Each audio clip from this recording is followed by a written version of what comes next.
Good morning बच्चे, कैसे हैं आप लोग। आज के इस नए वीडियो में आपका स्वागत है। तो आज हम लोग चैप्टर 11 के अंतर्गत रामधारी सिंह दिनकर जी के जीवन दर्शन के बारे में अध्ययन करेंगे। रामधारी सिंह दिनकर जी का जन्म 23 सितंबर 1908 को बिहार के बेगूसराय जिले के सिमरिया गांव में हुआ था। ठीक है, इनका जन्म 23 सितंबर 1908 को बिहार के बेगूसराय जिले के सिमरिया ग्राम में हुआ था। उन्होंने पटना विश्वविद्यालय से इतिहास राजनीति विज्ञान में बीए किया। उन्होंने संस्कृत, बांग्ला, अंग्रेजी और उर्दू का भी गहन अध्ययन किया।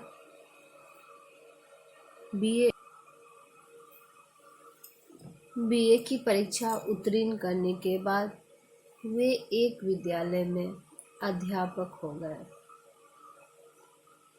सन 1934 से 1947 तक बिहार सरकार की सेवा में सब रजिस्ट्रार और प्रचार विभाग के उपनिदेशक पदों पर कार्य किया।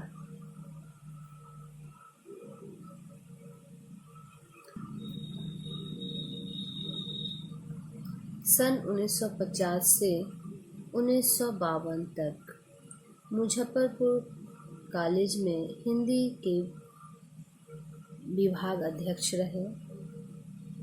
भागलपुर विश्वविद्यालय के उप कुलपति के पद पर भी कार्य किया और उसके बाद भारत सरकार के हिंदी सलाहकार बने। उन्हें पद्म विभूषण की उपाधि से भी अलंकृत किया गया। उनकी पुस्तक संस्कृति के 4 अध्याय के लिए साहित्य अकादमी पुरस्कार तथा उर्वशी के लिए भारतीय ज्ञानपीठ पुरस्कार प्रदान किया गया था। अपनी लेखनी के माध्यम से वह सदा अमर रहेंगे।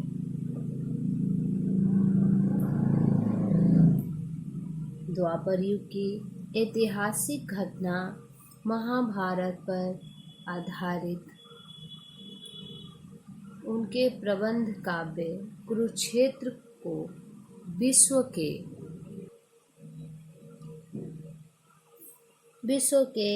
100 सर्वश्रेष्ठ काव्यों में 74वां स्थान दिया गया। 1947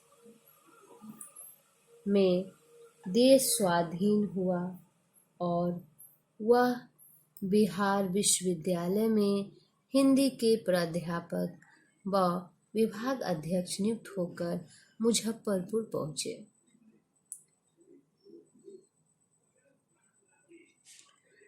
उन्नीस में जब भारत की प्रथम संसद का निर्माण हुआ तो उन्हें राज्यसभा का सदस्य चुना गया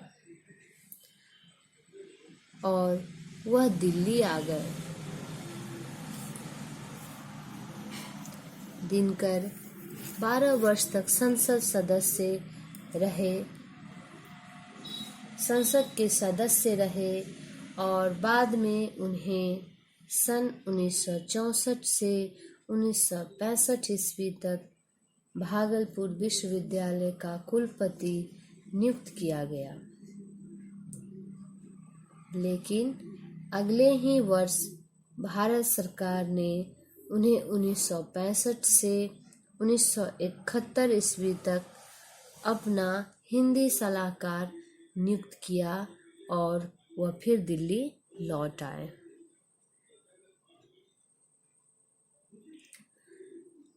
फिर तो उमरा और रेणुका, हुंकार, रसवंती और द्वंद्व गीत रचे गए। रेणुका और हुंकार की कुछ रचनाएं यहाँ वहाँ प्रकाश में आई और अंग्रेज प्रशासकों को समझते देर न लगी कि वे एक गलत आदमी को अपने तंत्र का अंग बना बैठे और दिनकर की फाइल तैयार होने लगी। बात बात पर कैफियत तलब होती और चेतावनियां मिला करती।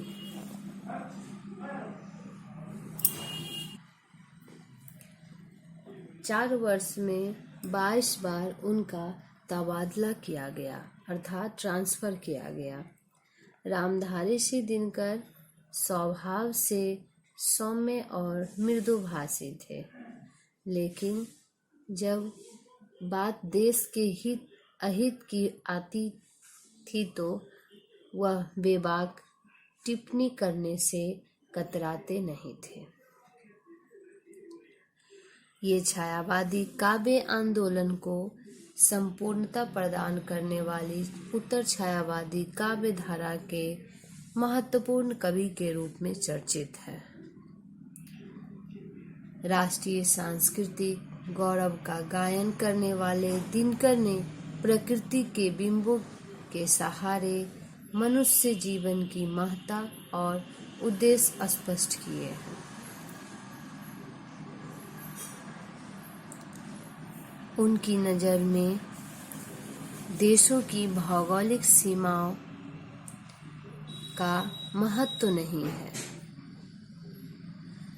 क्योंकि मनुष्य कहीं का भी निवासी हो, वह दूसरे मनुष्य से भिन्न नहीं होता।